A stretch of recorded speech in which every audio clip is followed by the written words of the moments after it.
Stephen, a big incentive this weekend, a chance to more or less wrap up 7th spot, 2 cup finals in 7, so you would take that, obviously after you realise no top 6 I suppose. Yeah, that would be our best case scenario. Puts me in a wee bit of a situation because you're damned if you do, damned if you don't. I've spoke to the squad of players. Everybody wants to play. We've got a group of boys that they don't want to take a rest now.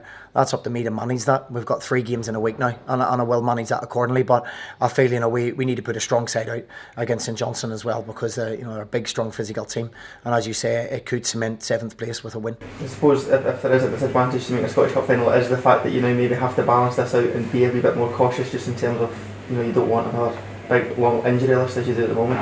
Yeah, I take that disadvantage every season, to be honest with you. But I take your point. It is a balancing act, really. But as I said previously, we don't have a big enough squad to do that.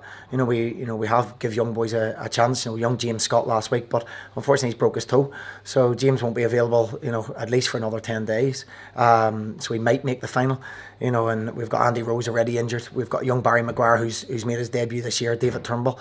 So we have given boys, we've dipped them in and out. It's important that you don't throw them all in at once. So we'll look at that. It's a tough one how to balance it. But as I say, we've got our eyes on what we do for the 3 games this week. Across the season, the injuries that you've had, does it give it another edge in terms of how well this squad have achieved just because of the severe injury list compared to other clubs who maybe didn't have to, or other managers that didn't have to cope with that? I think we've been really, really unfortunate with injuries this year. That period in November, December, we had a lot of injuries. We learned lessons, I think, as a football club with that as well, about our training and our prep, and me as well personally, that I should have made a lot of changes in the Celtic game at Celtic Park.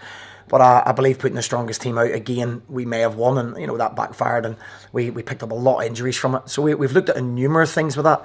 But the injuries we've got at the minute, they're all bone injuries or cracks or fractures that you can't really account for. It's not the training regime. It's not working too hard, working too little, and on times it's James Scott. Somebody stands on his toe, he breaks his toe. George Newell, he breaks his cheekbone. Andy Rose, collarbone. Peter Hartley, a freak injury with a bone in his foot. So Tanner, innocuous injury. So the list goes on, but we've managed to cope with that, and it's credit to the boys that they have.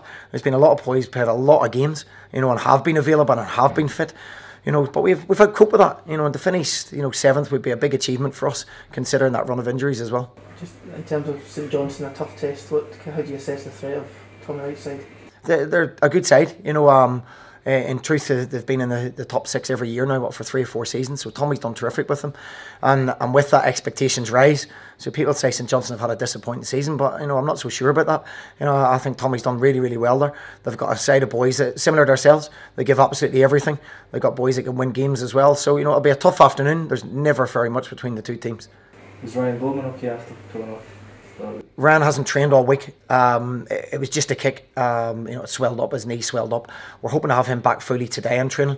So whether he starts or not, that remains to be seen. But hopefully we'll have him at least available for selection. You must have been pleased with the way the team have played since the semi-final. There's no sign that they're not putting everything in because they've had good results since then.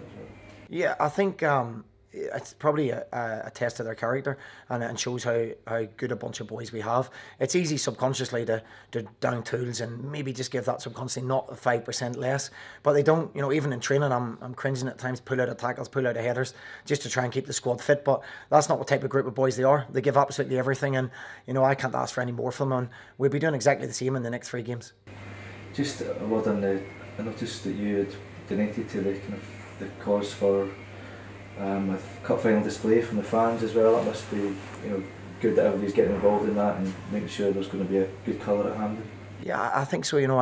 I think it was 1951 the last time we had 2 finals in a season. So we've got to go and enjoy this occasion. We're urging every fan that possibly has any allegiance whatsoever to Motherwell, get yourself out there.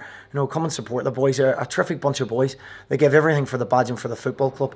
And this is a fan-owned football club. We're desperate to get as many people to that final as possible. Put on a real show, as you say, with the display, and really take it to Celtic. And if we can do that from the stands, hopefully we can match that from the pitch as well. Did that support really help you in the semis and the semi against Rangers, the last final as well, when you walk out and you see big swarm of claret and amber? It's fantastic, with the fireworks and everything going off. That doesn't come around too often in your career. We have managed for this group of players to get it twice in one season.